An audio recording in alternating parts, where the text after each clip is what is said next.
iniciar con la presentación de nuestros ponentes, sin antes darles la más cordial bienvenida a este webinar organizado por la Unidad de Formación Continua de la Universidad Antonio Ruiz de Montoya, ¿no? Este webinar se realiza en el marco del Diploma en Ética y Salud, Perspectivas de la Emergencia Sanitaria, y estará a cargo de Sara Carracedo, de Gisela Fernández y de Ramón Ponce, a quienes voy a presentar en breve. Una vez más les doy la bienvenida y les recuerdo las dos cosillas, ¿no? La primera es que apaguen el micrófono, los mantengamos apagado durante la ponencia, y si quieren hacer alguna consulta para que no se olviden al final de la ponencia, pueden escribirlo en el chat, o al finalizar también ustedes tendrán la opción para abrir los micrófonos y hacerlos personalmente. Las personas que no se han inscrito a este webinar en la web de la universidad, les pido que me dejen sus datos completos y su correo para poder mandarles la constancia.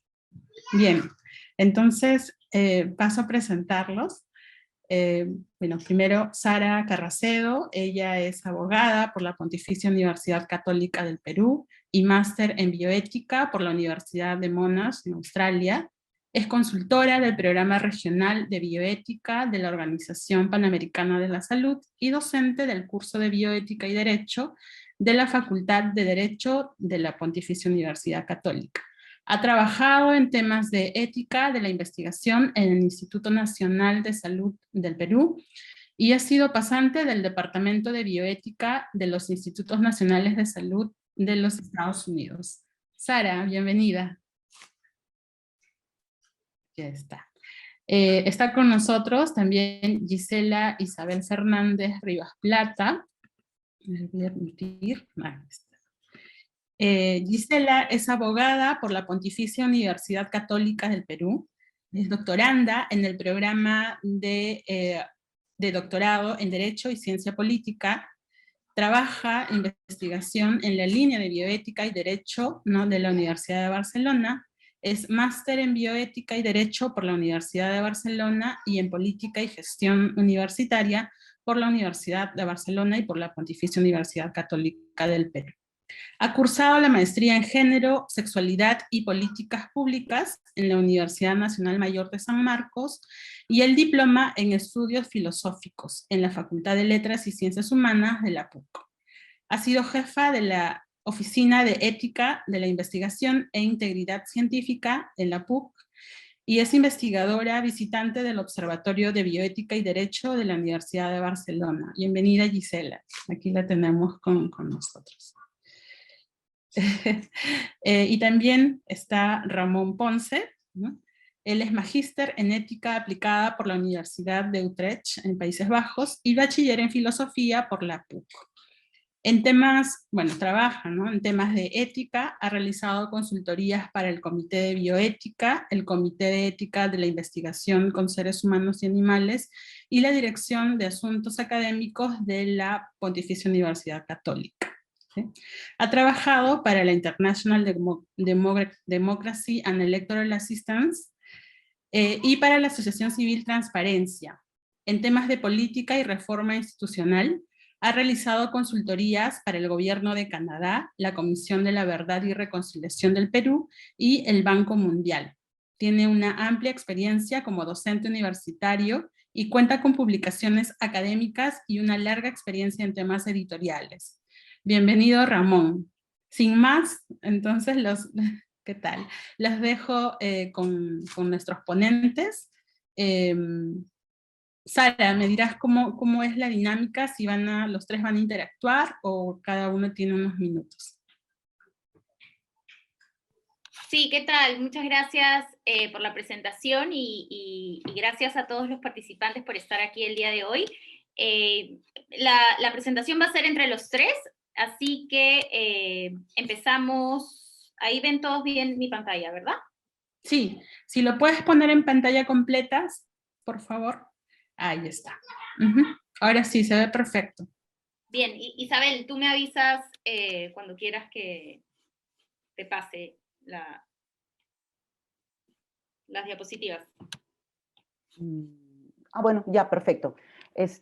Bueno, buenas noches con todos y todas. Muchas gracias por estar aquí y comienzo para no demorar más esto, que tenemos el tiempo siempre ajustado. Bien, yo me voy a centrar de manera muy rápida para hablar de la bioética, ¿ok? Presentarles de qué va esto de bioética y solamente señalar cosas muy puntuales.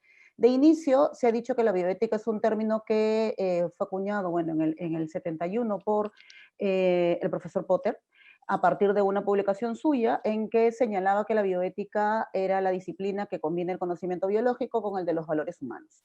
Posteriormente han ido pasando los años, bueno, hasta el día de hoy, para muchos, es Potter quien es una suerte de padre de la bioética. Sin embargo, en el 97, el profesor Lotter anunció que habría sido Fritz Jarr quien habría acuñado antes el mismo término bioética en sus obras del 27 y del 34, que figuran en la diapositiva. Y lo interesante de estos dos autores es que más allá de las diferencias en años y más allá de la discusión de si fue el profesor Fritz Jarr, que es de origen alemán, o fue Potter, que es anglosajón, quienes acuñan el término, finalmente ambos utilizaban el término muy cercano al ámbito de la vinculación de los seres humanos con el medio ambiente, con los otros seres. ¿Ok? Y ese es algo que la bioética hace hasta el día de hoy, pero que no es específicamente por donde se ha desarrollado mayoritariamente.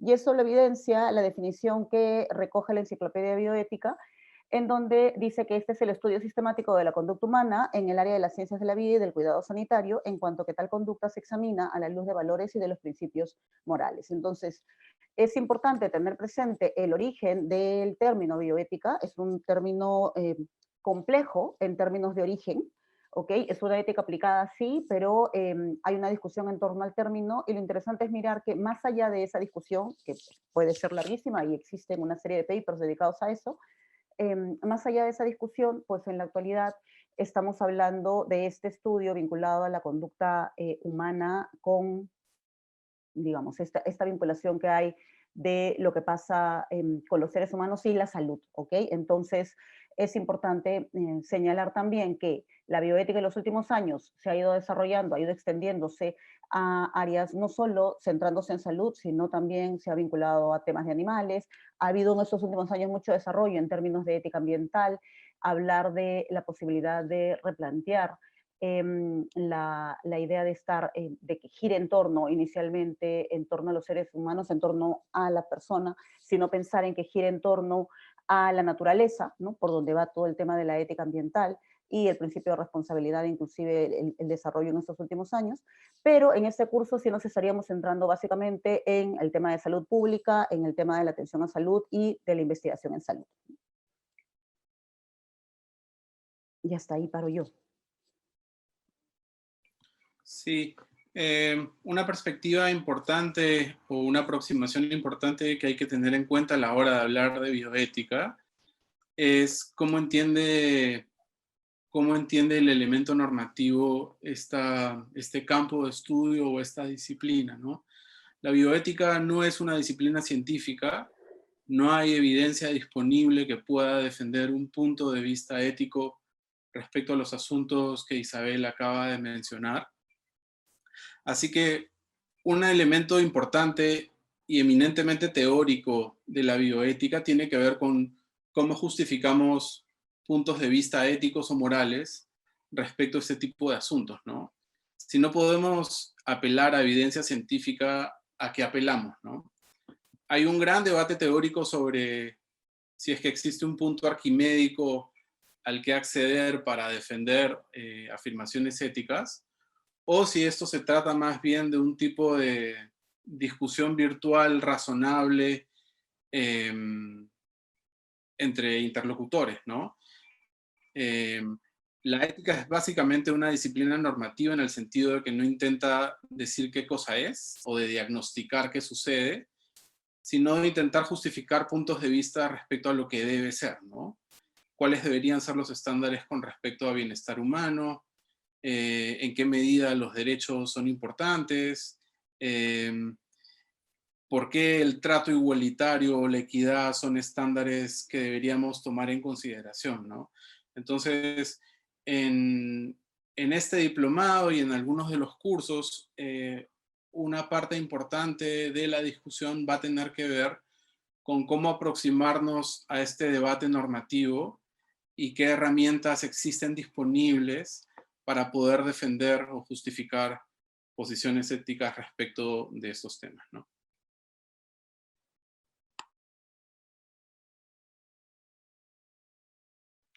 Gracias, Isabel y Ramón, por esta introducción conceptual a lo que es bioética, pero la presentación del día de hoy y el diplomado de educación continua está relacionando esta perspectiva ética, este análisis de las consideraciones éticas, bioéticas, en un contexto específico, y es en el contexto de emergencias sanitarias.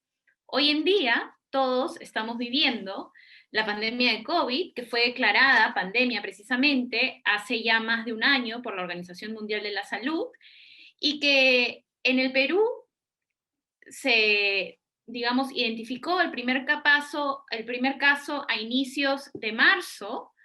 A inicios de marzo del año pasado también se inició este estado de emergencia, el mismo que ha sido prorrogado hasta la actualidad y muy probablemente continúe siendo así. Y a la fecha tenemos ya más de 57.000, 58.000 fallecidos, más de 1,5 millones de casos, y de vacunados desde hace muy poco que han empezado estos procesos de vacunación, ya vamos a aproximadamente 760.000 personas. Entonces, hoy en día y hace más de un año estamos viviendo en este contexto de emergencia sanitaria. Sin embargo, la emergencia sanitaria de hoy no es la primera emergencia en salud que hayamos vivido, incluso que hayamos vivido, digamos, recientemente, ¿no? En términos actuales. En el 2003 hubo este brote del síndrome respiratorio agudo severo. Entre el 2009 y 2010 se declaró también la pandemia de H1N1, este tipo de influenza. Hace muy poquito hemos tenido el brote del ébola y el brote del Zika. El brote del Zika precisamente afectó bastante a la región de América Latina y el Caribe.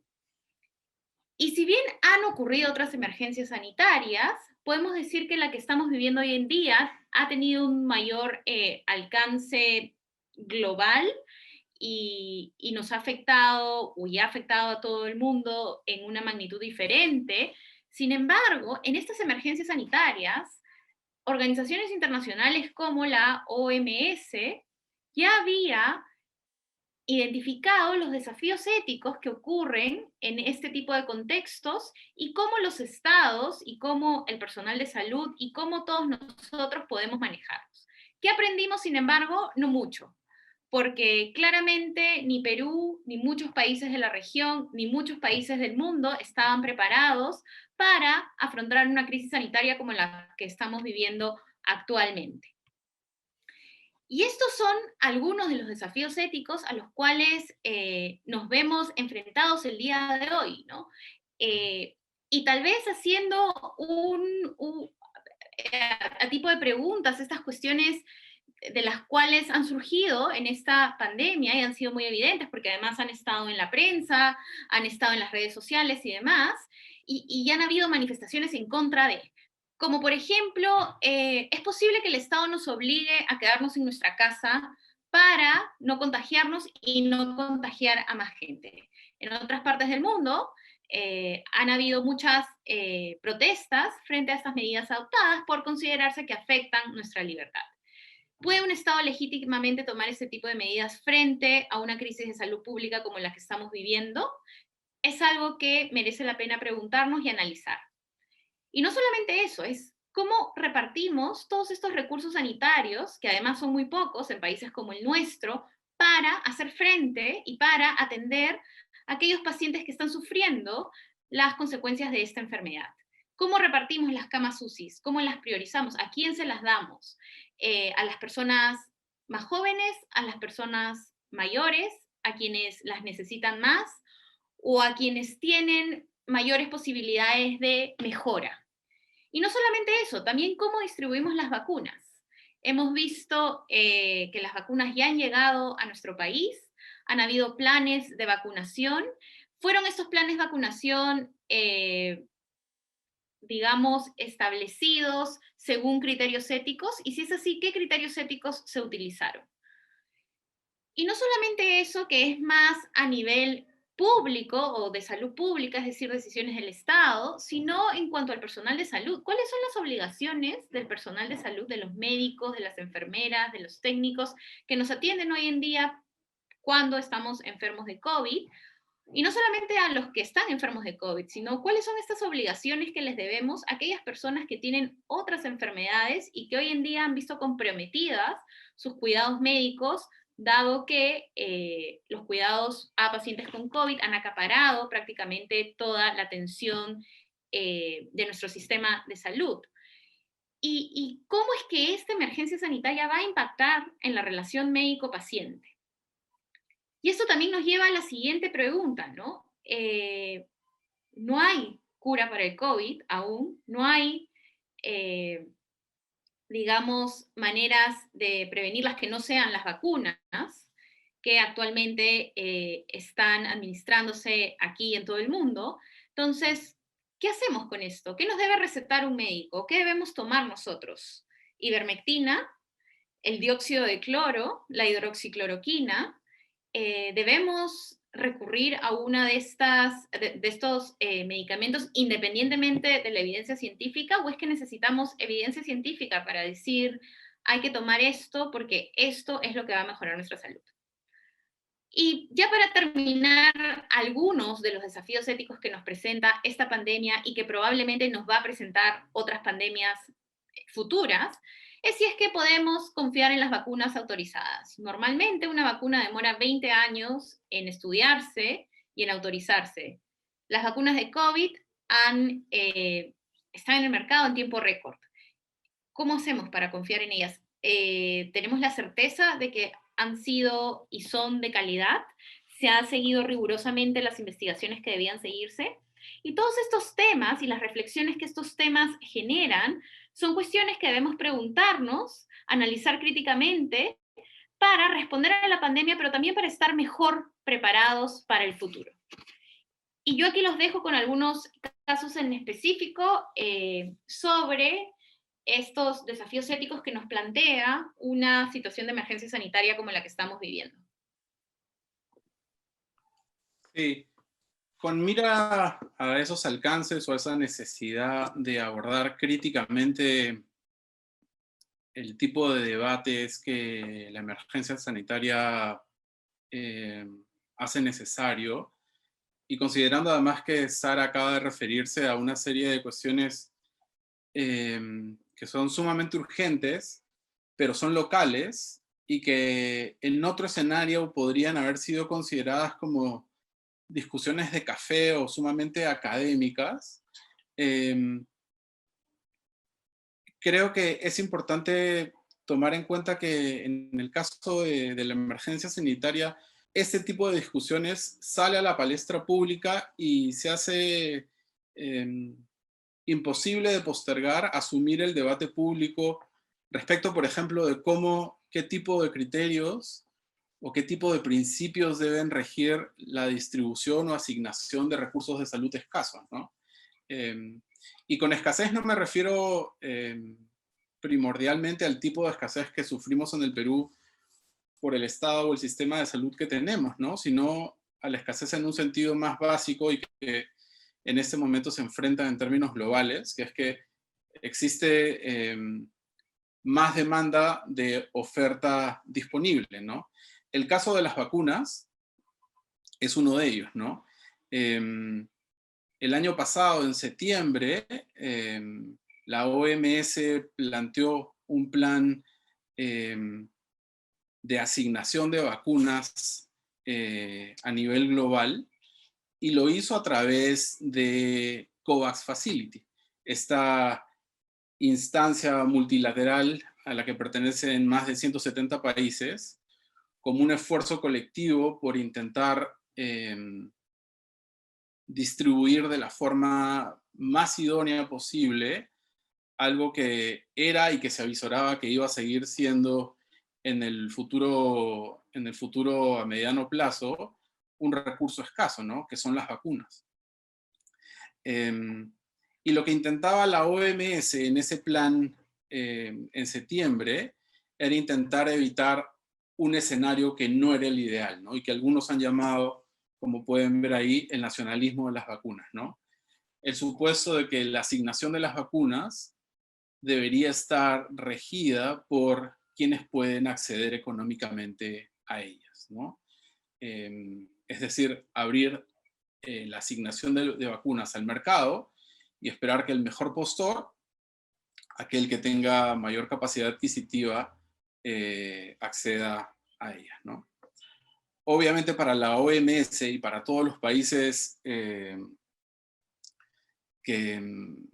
estaban detrás del esfuerzo de COVAX, esta no es la forma de asignación más idónea por distintas razones. En primer lugar, porque no es la más eficiente, es decir, si un país como Noruega o Dinamarca, que puede tener el dinero para acceder rápidamente a las vacunas, las tiene, eso no significa necesariamente que esa sea la forma más eficiente de luchar contra la pandemia, porque probablemente no tiene los índices de transmisión de la enfermedad más altos, ¿no?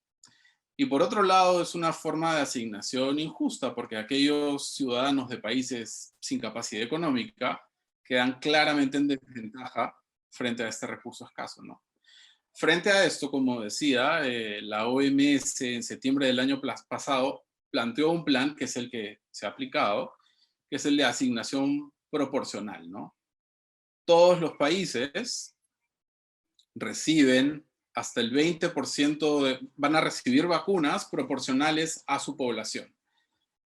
Un quinto de su población va a recibir dosis de vacunas y además dentro del acuerdo de asignación proporcional se establece prioridad para en un 3% inicial el personal de salud y luego grupos de riesgo, por ejemplo, población mayor, ¿no?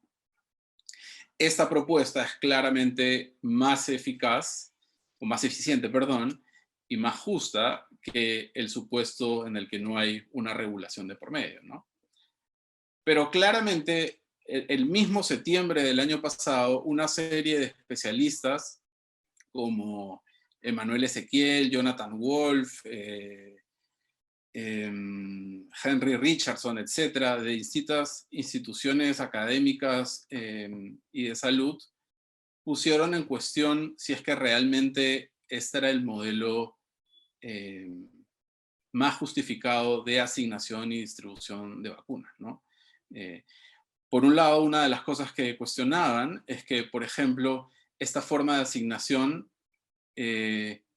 al distribuir equitativamente en todos los países la vacuna en una primera fase, lo que hace es quizá dejar de lado o no priorizar aquellos países que tienen un índice de transmisión mucho más alto y que están en mayor riesgo de pérdida de vidas, ¿no?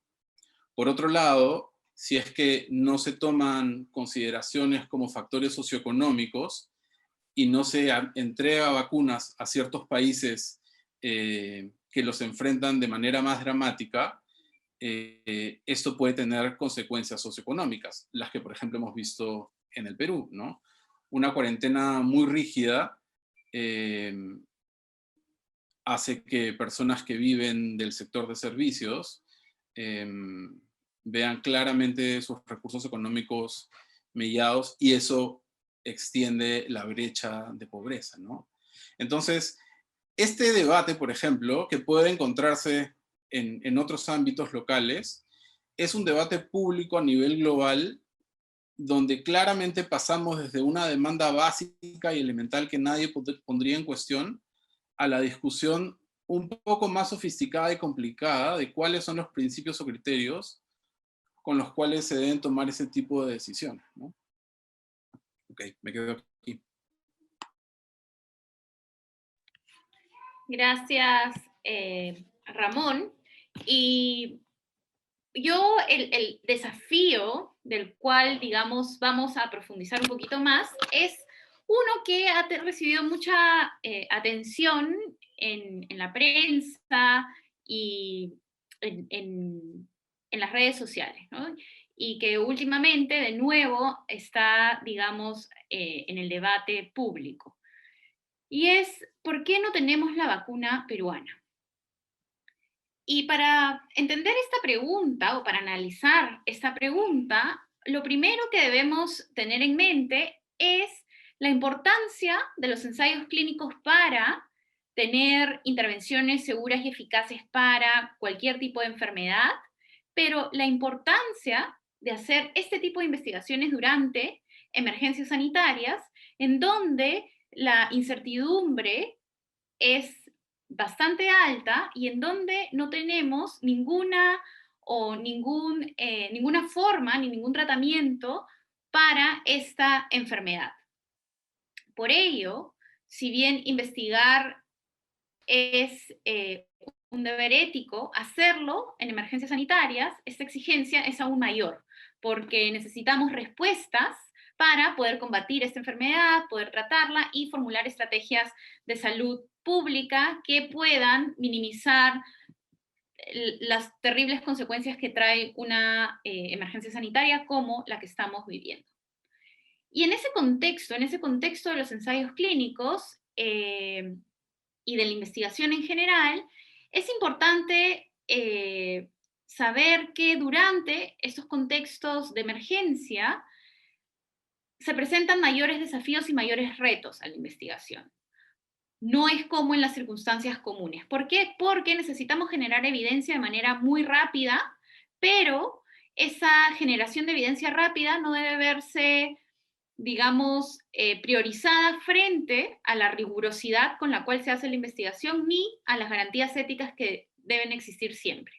En ese sentido, cuando estamos en una emergencia sanitaria y se hacen investigaciones, como en este caso ensayos clínicos, lo primero que necesito para, digamos, empezar a probar una vacuna en personas es la revisión ética por parte de un comité de ética de la investigación y la autorización de la autoridad regulatoria, que en este caso es el Instituto Nacional de Salud. ¿Por qué? Porque por más maravillosa que una vacuna suene y por más innovadora que cierta tecnología médica pueda hacer para combatir la pandemia de COVID y combatir esta enfermedad para salvar vidas, igual requiere pasar por un proceso serio de evaluación científica, de rigurosidad y de calidad.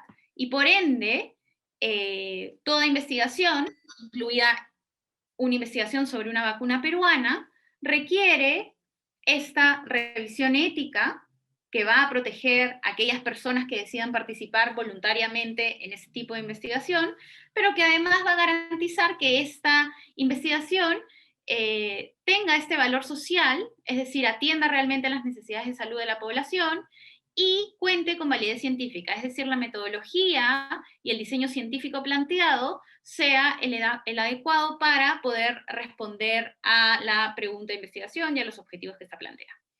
En ese sentido, quiero tal vez resaltar que las pruebas de vacunas aquí y en todo el mundo han sido considerablemente rápidas en este estado de emergencia, por lo mismo que queríamos tener evidencia científica de manera acelerada. Sin embargo, esta no debe verse sacrificada, es decir, el hecho de que sean rápidos o el hecho de que estemos en una emergencia sanitaria no habilita a decir, bueno, todo se vale, es mejor algo a que nada, porque precisamente ese algo puede causar mucho más daño que nada. No sé si me dejo entender.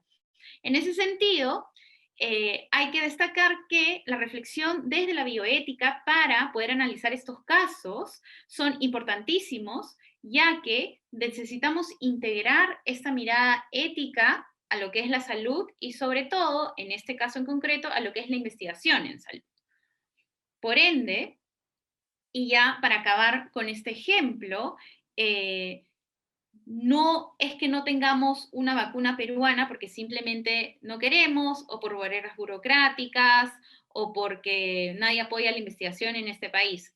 Algo de cierto habrán en esas afirmaciones, pero lo que quiero decir es de que para poder tener intervenciones seguras y eficaces que realmente nos protejan frente a la COVID, necesitamos pasar por un comité de ética de la investigación y también ser autorizados por el Instituto Nacional de Salud como ente regulador para poder recién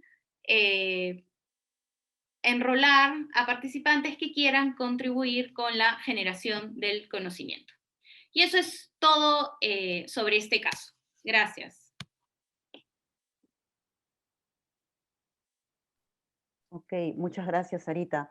Bien, ya para cerrar, pues en este diploma también estaríamos dedicándonos en algún momento a mirar la parte de integridad de la investigación y cómo es que se tendría que desarrollar esta en el marco de la emergencia sanitaria. Y esto es una cosa que es bastante compleja en el contexto nuestro, teniendo en cuenta que si bien el desarrollo de la ética de la investigación con seres humanos es medianamente joven en el Perú, la ética de la investigación con animales es más joven aún y creería yo bastante precaria, y aunque no vamos a aludir a ella, esta es parte también del desarrollo de la investigación, porque para poder acreditar ensayos preclínicos necesito acreditar muchas veces la investigación ante comités OSICUALES, ¿no? Ante comités que puedan aprobar la investigación con animales. El desarrollo de la integridad en la investigación en nuestro país es aún más precario y más limitado. Hay una serie de problemas en torno de inicio al concepto, ¿no? Ya con el concepto creo yo que hay nuevamente, sin ánimo de querer ser necia con problematizar con los conceptos, pero creo que con los conceptos ya tenemos un problema, ¿no? Porque no en todas las disciplinas se entiende de la misma manera qué cosa es integridad en la investigación. Cuando nos movemos en el ámbito biomédico, cuando estamos en el ámbito de salud, pues uno dice integridad en la investigación y normalmente a los vinculados, a los interlocutores en este espacio, les suena a que se trata de la actitud que tiene el investigador o investigadora frente a la producción científica.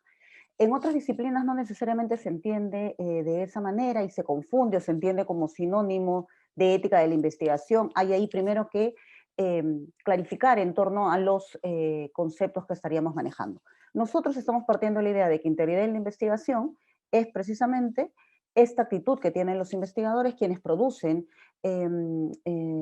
resultados de investigación frente a esa producción. Y esta producción tiene que ser hecha de manera rigurosa, tiene que acreditarse la calidad, que muchos de estos estándares de calidad son los que acaba de señalar Sara, ¿no? Cuando pasamos por un comité de ética, cuando evalúa un comité científico, cuando desde el INS se tienen que aprobar una serie de criterios, no es porque sean efectivamente barreras burocráticas, no es porque el Estado va más lento y no deja que la investigación avance en manos de personas que tienen grandes títulos. En verdad no pasa por eso. Seguro que algo de eso hay, que hay cosas que hay que mejorar y que hay que cambiar, y etcétera, etcétera. Sin embargo, es importante acreditar la calidad de la misma. Y creo que mirar el desarrollo de la integridad en nuestro país es interesante. ¿Por qué? Y complejo. ¿Por qué? Tiene pocos años, entonces todavía creo que en nuestro país estamos pensando la integridad, estamos pensando en la investigación como sí tenemos que impulsar la investigación, estamos por momentos pensando que todo pasa por la inventiva de la creatividad y el esfuerzo de investigadores e investigadoras, y sí, esto es importante, pero todo esto tiene que acreditarse. Entonces, esta integridad tiene poco desarrollo en el Perú. Si miramos en términos regulatorios que tenemos, recién desde el 19 tenemos un reglamento, un código de integridad dado por Concitec, que además tiene sus limitaciones, porque se aplica a los fondos, ¿no? A quienes acceden a fondos de Concitec, y tiene sus limitaciones, por un lado, del ámbito al que llega, y por otro, de las definiciones que da, que no son las mejores. Lo mismo pasa con la regulación de la Ley de Ciencia y Tecnología, que tampoco es claro en qué cosa va a sancionar o no cuando hablamos de integridad, y entre todo este, digamos, que es parte del desarrollo de algo nuevo, que siempre está ensayo-error, pero en este desarrollo todavía muy reciente en nuestro país, nos coge una pandemia que genera todavía mayores complicaciones, ¿no? Entonces, habrá aquí que mirar hasta analizar hasta qué punto va a ser necesario acreditar la calidad de los resultados de las investigaciones cuando vivimos una pandemia. Ustedes recordarán cuando comenzamos con la cuarentena y se declara la pandemia, bueno, cuando se declara la pandemia y comenzamos con la cuarentena, en muchos medios de comunicación, lamentablemente tampoco tenemos comunicadores que manejen divulgación científica, y en muchos medios se hablaba y se preguntaba por la vacuna. Y se preguntaba por la vacuna, bueno, ya, ¿en cuánto tiempo estaría una vacuna? Bueno, ya, si se apuran será en un mes, en 2 meses. Algunos comunicadores hacían ese tipo de afirmaciones, que en realidad lo único que demuestran es no solo un gran desconocimiento, sino que comienza a generar frustración en la población. Si la población no entiende cómo funcionan las acreditaciones, el tiempo que demora hacer investigación de calidad, comienzan de pronto a aparecer este tipo de exigencias o de requerimientos que creen pues que mientras todo se haga más rápido y salga antes, pues es mejor. Tiene sentido que vayamos más rápido, y ustedes también deben estar al tanto que se han producido una serie se ha dado desde el Estado una serie de esfuerzos para generar recursos, digamos, recursos específicos para poder generar registros sanitarios provisionales, para poder inclusive acreditar la ética de la investigación, acreditar la evaluación ética de ensayos clínicos COVID, intentando tener un comité de ad hoc para eso, eliminando tiempos muertos en una evaluación ética. O sea, ha habido todo un esfuerzo para ello, y eso está muy bien, porque la lógica es, sí, hay que ir más rápido, pero esta ida más rápido implica no atentar contra la calidad ni la rigurosidad de la investigación, implica mejorar procesos para generar mayor celeridad, sin que esta celeridad sea una revisión light de la calidad de la investigación, ¿no? Entonces, hay ahí elementos que mirar, sí, porque claro, también tiene sentido que de pronto el entusiasmo por momentos gane y comiencen a aprobarse cosas que no necesariamente están acreditadas, ¿no? En el ámbito de integridad, lo que uno normalmente maneja como criterio es la publicación en revistas de alto impacto que acrediten la calidad de los resultados de los productos de investigación. ¿Y por qué en estas revistas de alto impacto? Porque estas revistas tienen pares que evalúan lo que entra a la revista, lo que se va a publicar, y son pares que acreditan la calidad de esos resultados. Entonces, estos elementos que de alguna manera están establecidos por la comunidad científica para acreditar la calidad y la rigurosidad tienen que mantenerse, y lo que habría que pensar es si estos se han dado en buenos términos, se siguen dando en buenos términos. Antes de la pandemia ya habían problemas con estos estándares, porque también son estándares criticados por todo un sector de la academia. Habrá que revisar entonces esas críticas para diferenciar entre ellas y darnos cuenta cuáles de pronto se han dejado llevar por lo que el mercado indica o no, y qué es lo que ha pasado con estos estándares también en el marco de la pandemia, ¿no? Y hasta ahí llego yo.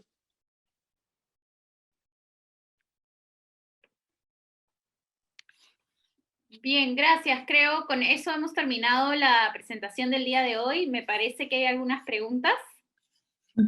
Sí, en el chat hay una pregunta de Humberto Cordero, y también el que se anime a abrir micrófono, levantar la manito y preguntar, ¿no? Humberto pregunta, ¿en qué medida consideran que el denominado enfoque de derechos humanos puede ser de especial utilidad en contextos como el antes descrito? Esa es una. Otra pregunta, ¿la utilización del principio de ponderación o proporcionalidad cuando hay confrontaciones entre el ejercicio de dos o más derechos o los elementos del contenido esencial de derecho humano a la salud no les parecen instrumentos de especial interés en los complejos e ineludibles ejercicios de deliberación bioética que tenemos pendientes?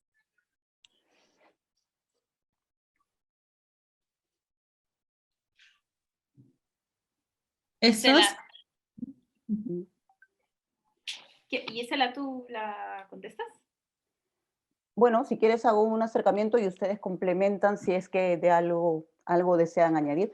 A ver, ¿en qué medida consideran que el denominado enfoque de derechos humanos puede ser de especial utilidad?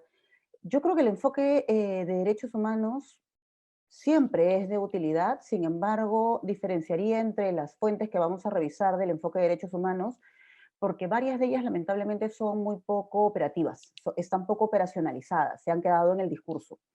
Entonces, hay varias guías o módulos sobre enfoque de derechos humanos que no terminan aterrizando a cómo es que se implementa eso, ¿no?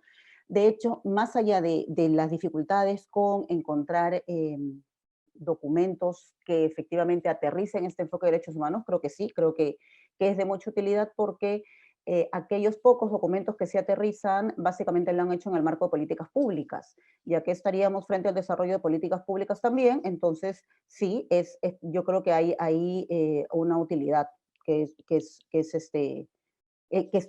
real y sí, es bastante útil. Eso por un lado. Y no solamente el enfoque de derechos humanos, hay otros enfoques, creería, que sumarían a este de derechos humanos para poder resolver casos concretos. Y esto va de la mano con la pregunta que continúa, que dice la utilización del principio de ponderación o de proporcionalidad.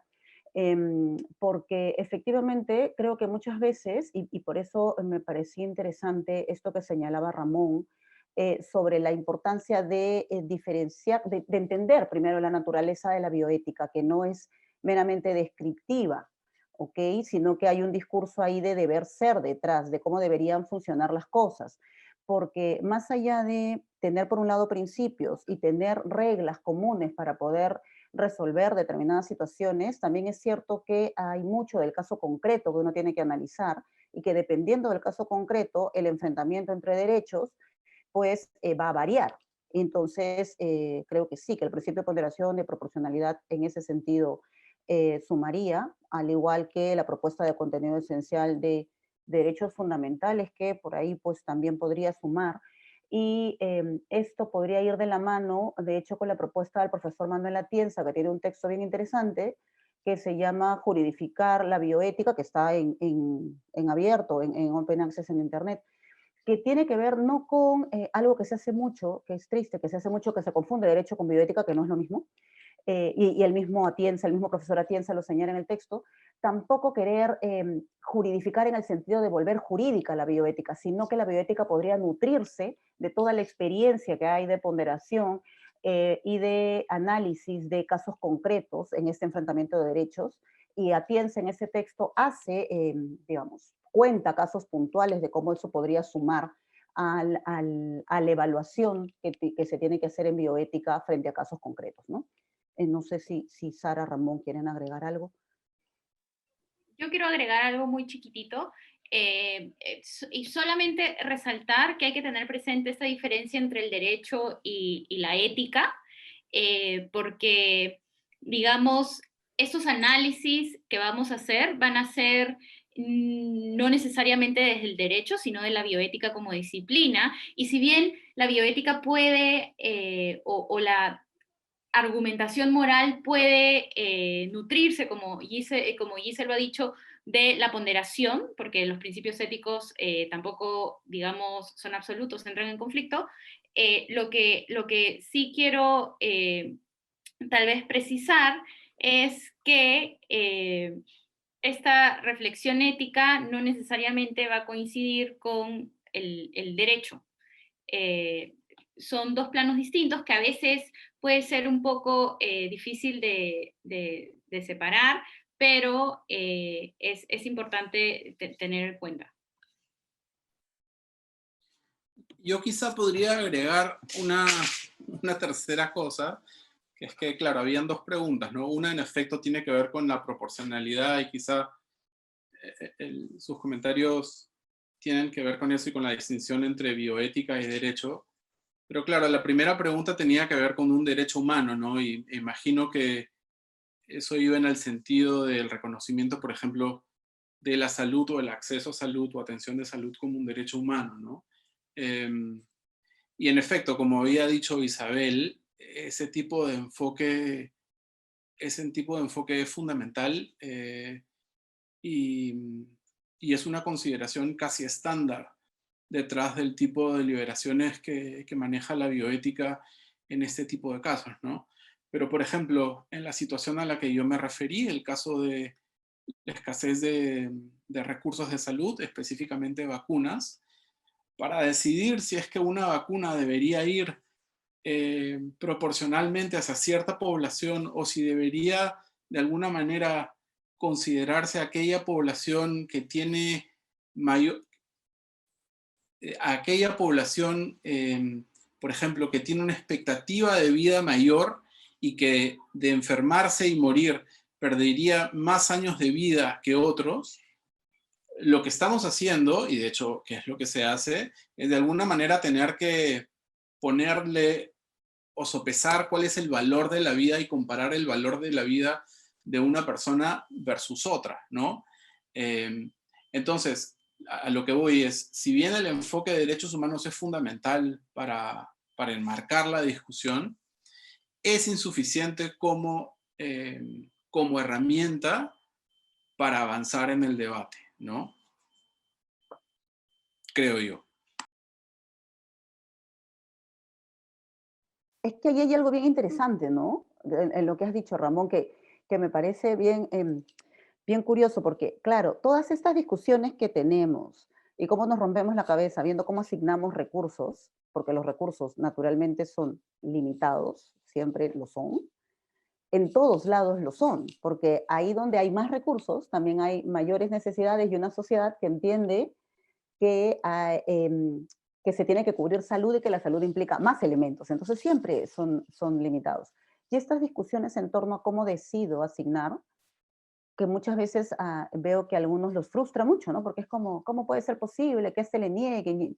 Cuando en realidad podría uno tener otra lectura y decir, hay toda una preocupación por ver cómo asigno recursos precisamente porque parto de entender que son limitados y precisamente porque parto de que estoy trabajando con un derecho fundamental, un derecho humano, si es que se quiere decir en el ámbito internacional, pero que es un derecho fundamental y que por tanto la gente debe tener acceso. Entonces por eso es que me rompo la cabeza pensando cómo asigno recursos. Si no fuera un derecho, no hay problema, habrán otros elementos por los que la gente desde la sociedad accederá, ¿no? Como contabas tú, a ver, porque tienes de pronto mayor nivel adquisitivo, entonces puedes pagar mejor salud y nadie se complicaría frente a eso. Pero creo que nos complicamos precisamente porque estamos hablando de derechos, ¿no? Entonces, sí, pues por un lado es insuficiente, sí, pero al mismo tiempo todas estas discusiones se dan precisamente por la naturaleza de derechos y por la naturaleza de los recursos limitados de un derecho como este, ¿no?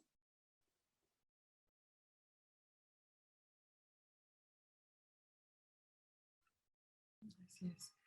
¿Y alguna otra pregunta? ¿Alguien quiere escribir en el chat o quiere abrir micrófono?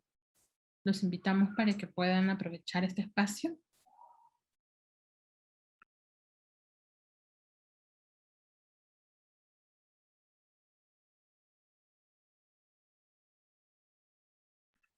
No, parece que no hay más preguntas.